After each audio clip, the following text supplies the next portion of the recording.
बिस्मिल्लाहिर्रहमानिर्रहीम। अस्सलाम वालेकुम नाज़रीन, आप यूट्यूब चैनल देख रहे हैं। मैं इमरान खान हूँ। सबसे पहले तो आपको ये बता दूँ कि एक तो माज़रत चाहता हूँ, वीडियो शायद आपको थोड़ी लेट मिलेगी। उसकी वजह ये है कि जहाँ मैं मौजूद हूँ यहाँ भी इंटरनेट का मसला है और पाकिस्तान में इंटरनेट का तो लगातार मसला है ही। ये पता नहीं कब रिज़ॉल्व होगा। हुकूमत इसके ऊपर दावे करती रहती है, कभी कहते हैं जी हमारा इंटरनेट बहुत तेज़ चला है। 2024 में जब इंटरनेट को सबसे ज़्यादा बर्बाद किया है इन्होंने, तो क्लेम ये कर रहे हैं जी इंटरनेट हमारा कोई 28% ज़्यादा तेज़ चला है। अगर ये तेज़ चला है तो भाई ये हाथ बंदे हैं आपके आगे, आप इसको बंद ही कर दें, फिर हम कोई और बंदोबस्त कर लेंगे। ये तो बेड़ा गर्क कर दिया पकड़ के इन्होंने। कम से कम पाकिस्तान में सेटेलाइट इंटरनेट ही खोल दें भाई। वो एक कंपनी है इलन मस्क की, दुनिया के कई मुल्कों में चलती है। पाकिस्तान के अंदर ये उनको एक एनओसी देंगे तो फौरी तौर पे पाकिस्तान में भी काम शुरू कर देगी। बेशुमार लोग पाकिस्तान के अंदर उसके एंटीनाज लेकर आए हुए हैं, बाहर से जो लोग आते हैं वो अपने साथ ले आते हैं। वो पूरी दुनिया में चलता है, यहाँ पे नहीं चलता स्टारलिंक का। और उसके सैकड़ों रॉकेट्स जो हैं या वो जो उसके सैटेलाइट्स हैं वो हर वक्त आपके मदार के अंदर से ऊपर से पाकिस्तान से भी गुजरते रहते हैं। आप जाके चेक करें तो वो गुजरते रहते हैं। जब ऑलरेडी इंटरनेट की एक फैसिलिटी मौजूद है तो जो लोग अफोर्ड कर सकते हैं या जिनकी बहुत अशद ज़रूरत है उनको दी जाए। अब हम पता नहीं कौन सी सदी में अभी तक जी रहे हैं, पत्थर के ज़माने में हम रहते हैं। बहरहाल इस वक्त जो डेवलपमेंट है वो ये है कि आधी रात को एक मरतबा फिर इमरान खान साहब के खिलाफ अदालत खोलकर फैसला महफूज किया गया है। इमरान खान साहब को ये इम्तियाज़ हासिल है कि पाकिस्तान के अंदर ये वो वाहिद सियासी शख्सियत बन गए हैं जिन्हें आधी रातों तक केस चलाकर सज़ाएं दी गई हैं और ये रिकॉर्ड अभी तक ख़त्म नहीं हुआ। यानी इससे पहले भी इमरान खान साहब को जब जल्दी जल्दी ट्रायल करना था, सज़ाएं देनी थी, तो रात गए तक केसेस लगाए गए और रात गए इमरान खान साहब को उजलत के अंदर सज़ाएं दी गई। फिर वो सारी सज़ाएं उड़ गई। जब मामला हाई कोर्ट्स के अंदर गए तो वो टिक ही नहीं पाए और वहाँ पे वो खड़े नहीं हो पाए, फ़ारग हो गए। अब एक खेल खेला जा रहा है ताकि इमरान खान साहब को लंबे अरसे तक जेल में रखने की कोशिश की जा सके, जो कोशिश नाकाम हो जाएगी। मैं आपको बताता हूँ कि हो क्या रहा है। आधी रात को जनाब ये अलकादर वाला केस चलाकर इसका फैसला महफूज किया गया है, लेकिन इसके कुछ हकायक हैं जो मैं आपके साथ शेयर कर दूँ। ये इमरान खान साहब के लॉयर हैं, उन्होंने कहा, और सलमान सफदर साहब ने ये भी केस बहुत ज़बरदस्त तरीके से लड़ा है। बड़े प्रोफेशनल वकील के तौर पे वो सामने आए। उन्होंने बताया कि 171 मिलियन पाउंड की अमाउंट थी, ये 190 मिलियन पाउंड की अमाउंट नहीं थी। एक तो फिगर ही गलत बताते हैं, ये 19 मिलियन पाउंड इसमें ज़्यादा बताते हैं। तो 171 मिलियन पाउंड की ये अमाउंट थी और मलिक रियाज की फैमिली ने सुप्रीम कोर्ट के अकाउंट में ये पैसा जमा करवाया था बरतानिया से। जब ये पैसा आया था, सुप्रीम कोर्ट ने इस पैसे को इन्वेस्ट भी किया था। इसी पैसे से सुप्रीम कोर्ट ने सरमायाकारी भी की थी और मुनाफा भी कमाया था। तो जितना पैसा ये आया था 171 मिलियन पाउंड, आज ये उससे ज़्यादा है, क्योंकि सुप्रीम कोर्ट ऑफ पाकिस्तान ने गुज़िश्ता 4 साल में इसको इन्वेस्ट किया हुआ है। इसमें कमी नहीं हुई बल्कि इजाफा हुआ है। आज भी वो तमाम पैसा हुकूमत पाकिस्तान के पास है। ये पैसा बरतानिया ने मलिक रियाज से फ्रीज़ किया, फिर डी फ्रीज़ किया, और वो पैसा किसी भी स्टेज पर बरतानिया ने गैर कानूनी डिक्लेयर नहीं किया या बरतानिया ने ऐसे कोई सबूत पाकिस्तान को नहीं दिए जिनसे पता चलता कि ये पैसा गैर कानूनी है। अब मलिक रियाज ने अपनी एडजस्टमेंट में वो पैसा जमा करवा दिया और सुप्रीम कोर्ट के अकाउंट में वो चला गया पैसा। अब अगर इसमें करप्शन है तो भाई सुप्रीम कोर्ट ऑफ पाकिस्तान ने इस पैसे को इन्वेस्ट किया है। इमरान खान ने तो इसमें से 1 रुपया नहीं लिया। करप्शन तो वो होती है जो आपके ज़ाती मफाद में, ज़ाती फ़ायदे में आए। जैसा कि इमरान खान साहब ने अगर कोई प्रॉपर्टी बनाई है तो आप सवाल कर सकते हैं कि जनाब ये प्रॉपर्टी आपने बनाई है, कैसे बना ली, ये पैसा कहाँ से आया। अब अलकादर यूनिवर्सिटी के अंदर भी ये पैसा इस्तेमाल नहीं हुआ। अलकादर यूनिवर्सिटी का मामला इससे बिल्कुल हटके है और वो एक अलग चीज़ है। वो एक यूनिवर्सिटी है जिसकी ज़मीन डोनेशंस के ज़रिए ली गई थी और लोगों से फंडिंग ले लेकर इमरान खान साहब ने वो यूनिवर्सिटी बनाई थी। वो एक ज़बरदस्त यूनिवर्सिटी है और वहाँ पे अभी भी तालीमी काम जारी है। वो फंड्स की किल्लत का शिकार है और उसकी वजह से पाकिस्तान तहरीक इंसाफ के लोग और जो इमरान खान साहब के करीबी साथी हैं, जो यूनिवर्सिटी की इंतज़ामिया है, वो बेचारे परेशान भी थे कुछ अर्सा पहले, और वो ये कह रहे थे कि इसकी फंडिंग कैसे होगी, हुकूमत तो इसके बारे में सोच ही नहीं रही।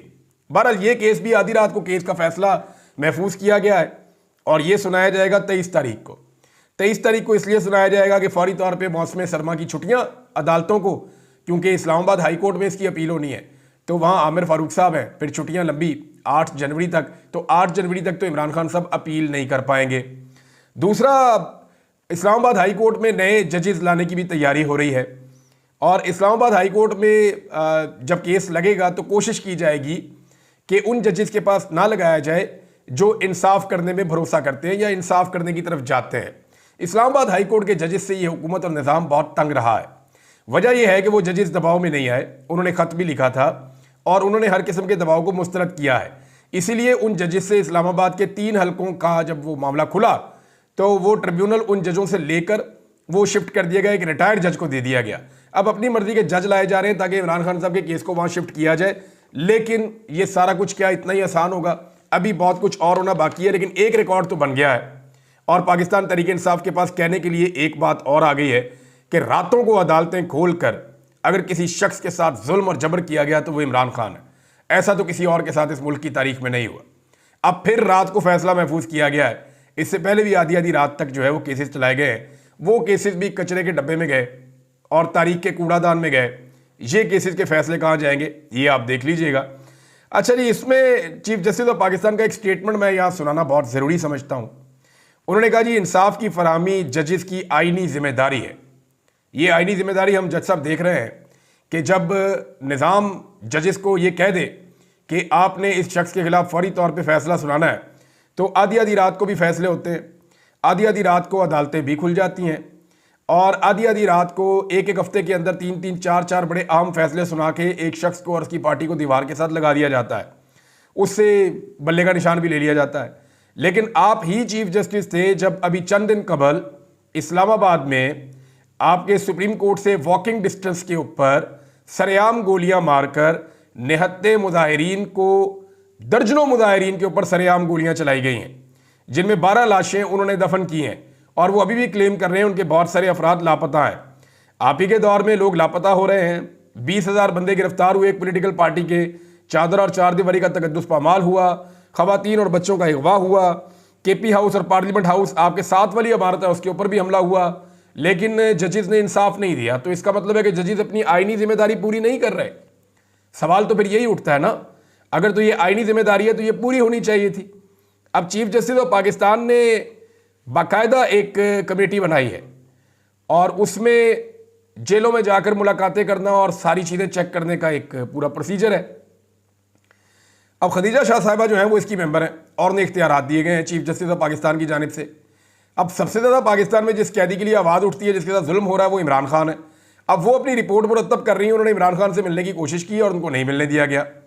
चीफ जस्टिस ऑफ पाकिस्तान का हुक्म और चीफ जस्टिस ऑफ पाकिस्तान के हुक्म की औकात ये है कि जेल का एक सुप्रीडेंट जो है वो उसको जूते की नोक पे रखता है और वो नहीं मिलने देता। अब उन्होंने दोबारा लेटर लिखा है, उन्होंने कहा जी मुझे मिलाएं। उन्होंने कहा जी मुझे मिलाएं। अब चीफ जस्टिस को दोबारा लेटर लिखा है, लेकिन मुझे नहीं लगता एक सिपाही को भी अगर निज़ाम एक सिपाही के कंधे पे भी हाथ रख दे ना, एक सिपाही के सर के ऊपर भी निज़ाम हाथ रख दे तो वो सिपाही चीफ जस्टिस ऑफ पाकिस्तान के हुक्म को कुछ नहीं समझता। ये एक हकीकत है, आपको मानना पड़ेगा।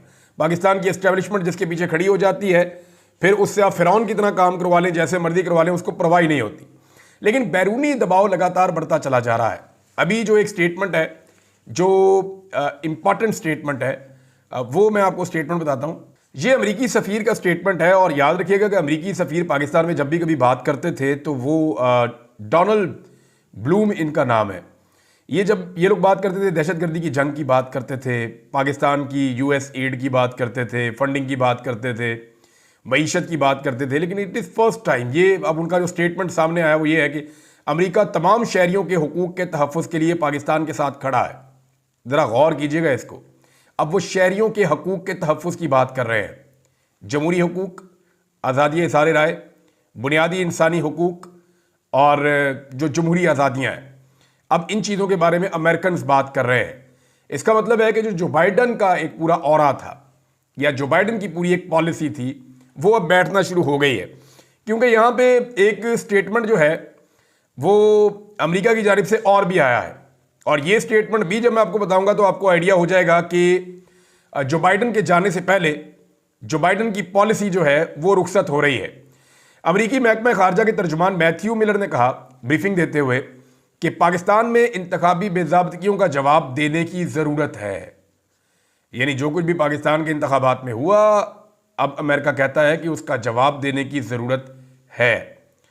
और गैर मुल्की सहाफ़ियों से गुफ्तगू कर रहे थे, उन्होंने कहा कि पाकिस्तान में इंतखाबी बेज़ाब्तियों की बात आती है तो हमने उस पर बात की है। अमेरिका ने वादे किया है कि किसी भी इंतखाबी बेज़ाब्ती की मुकम्मल तहकीकात की ज़रूरत है। पाकिस्तान में इंतखाबी बेज़ाब्तियों का जवाब देने की ज़रूरत है। बेज़ाब्तियों के जवाबात कानून की हुक्मरानी के साथ मुताबिकत रखने चाहिए। ये है जनाब अमेरिका का बदलता हुआ मौक़िफ़। अब इसमें इमरान खान साहब के लिए सबसे बड़ी सपोर्ट क्या है, ये हमें याद रखना पड़ेगा। इमरान खान साहब के लिए इन मामलात में अब तक जो सबसे बड़ी सपोर्ट है, या इस पूरे सिस्टम और इमरान खान साहब के सामने जो एक दीवार खड़ी है, यानी इमरान खान और सिस्टम के बीच में, वरना सिस्टम इमरान खान साहब को कब का खा जाता। एक दीवार जो इमरान खान और सिस्टम के बीच में खड़ी है वो है ओवरसीज पाकिस्तानी और सोशल मीडिया। अगर सोशल मीडिया ना होता तो कभी भी इमरान खान साहब का मौक़िफ़ कब का फौत हो गया होता, इमरान खान साहब का बयानिया मर गया होता, दम तोड़ गया होता, अगर सोशल मीडिया ना होता। क्योंकि जिस वक्त इमरान खान साहब के बड़े बड़े तुर्रम खान साथी उनको छोड़कर चले गए ना, तो ये सोशल मीडिया वालों ने नहीं छोड़ा। इनमें बेशतर लोगों ने मुल्क छोड़ दिया लेकिन इमरान खान को नहीं छोड़ा। इनमें बेशतर लोग जेलों में गए लेकिन इमरान खान को नहीं छोड़ा। इनमें से बहुत सारे लोग अभी भी अपने घरों से लापता हैं लेकिन इन्होंने इमरान खान को नहीं छोड़ा। बहुत सारे ऐसे हैं जो खुद रूपोश हो गए हैं लेकिन इन्होंने इमरान खान को नहीं छोड़ा। सोशल मीडिया ने जितनी कुर्बानियां इमरान खान के लिए दी हैं, इमरान खान साहब की अपनी पार्टी ने जो लोग बेनिफिशरी थे उन्होंने उसका 10% भी कुर्बान नहीं किया। सोशल मीडिया के ऊपर जो लोग कीचड़ उछालते हैं पाकिस्तान तहरीक-ए-इंसाफ के अंदर, ये वो लोग हैं जो सोशल मीडिया की तनकीद का किसी ना किसी दौर में निशाना बने, या ये कंप्रोमाइज हुए, या इन्होंने गलत फैसले किए, या किसी मौका पर इन्होंने कमजोरी दिखाई, तो फिर सोशल मीडिया ने इनकी दुर्गत बनाई। अब ये उस चीज का बदला लेते हैं। देखें, अगर चंद एक लोग देखें, सोशल मीडिया बहुत बड़ा है इमरान खान का, मिलियंस ऑफ फॉलोअर्स हैं इमरान खान के, अनकंट्रोलेबल है, इमरान खान भी कंट्रोल नहीं कर सकते। कल को इमरान खान साहब कोई गलत फैसला करेंगे, सोशल मीडिया इमरान खान के खिलाफ खड़ा हो जाएगा। पूरा सोशल मीडिया उस्मान बुज़दार के मामले पे इमरान खान के खिलाफ खड़ा हुआ था, कोई भी एक दिन इमरान खान के साथ खड़ा नहीं हुआ। वो इंतहाई इमरान खान साहब का गैर मकबूल फैसला था। तो ये सोशल मीडिया है, ये ऐसा नहीं हो सकता कि ये गलत को भी सही कहना शुरू कर दे। अब मामला ये है कि पाकिस्तान तहरीक-ए-इंसाफ के वो लोग जो कंप्रोमाइज हैं वो सोशल मीडिया को जानबूझकर अटैक करते हैं और बहाना बनाते हैं वो 4-5 अकाउंट्स हैं उनका।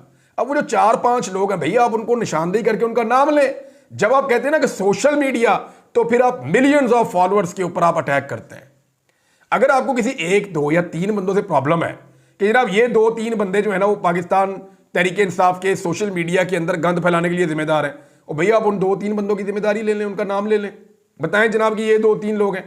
एक तो जुर्रत आपके अंदर नहीं है कि आप खुल के बात कर सकें, दूसरा पूरे सोशल मीडिया के ऊपर आप इल्जाम लगाते हैं, तो एक्चुअली आप निजाम को सपोर्ट कर रहे हैं इमरान खान के मुकाबले में कि वो सोशल मीडिया जिसे पूरा निजाम मिलकर इमरान खान के रास्ते की दीवार है ना, वो खड़ा है इमरान खान के सामने।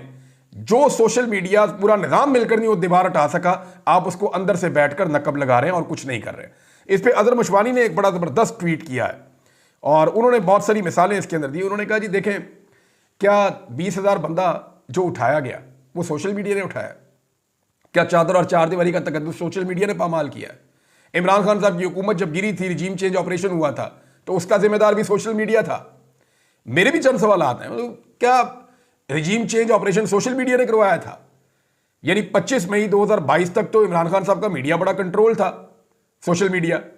वो इतना जैसे जैसे जुल्म बढ़ता गया, सोशल मीडिया का रिएक्शन भी बढ़ता गया।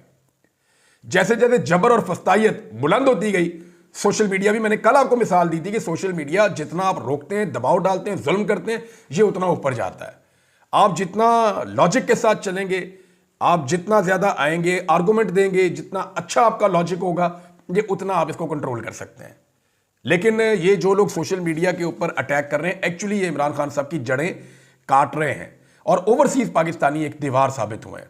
अभी बरतानिया से भी मुख्तलिफ जो पार्लियामेंटेरियंस हैं वो उनके वज़ीर ख़ारजा को खतूत लिख रहे हैं और वो ये कह रहे हैं कि जो इंसानी हकूक़ की खिलाफ वर्जियाँ पाकिस्तान में हो रही हैं, स्पेशली जो 26 तारीख को कत्लेआम हुआ, उस हवाले से वो बार बार सवालात उठा रहे हैं। अभी जुल्फ़ी बुखारी साहब ने जो है वो शुक्रिया अदा किया है, एंड्रयू एक MP हैं, उनका शुक्रिया अदा किया कि उन्होंने भी एक लेटर लिखा है, और रोज़ाना किसी एक आधे का, एक दो का शुक्रिया अदा कर रहे होते हैं। तो अमेरिका में और बरतानिया में, जहाँ से पाकिस्तान को बहुत ज़्यादा दबाव आ जाता है, वहाँ पे आवाज़ें बहुत तेज़ी से उठ रही हैं, और यही इस वक्त पाकिस्तान में हुकूमत और एस्टेब्लिशमेंट के लिए सबसे बड़ी प्रॉब्लम है।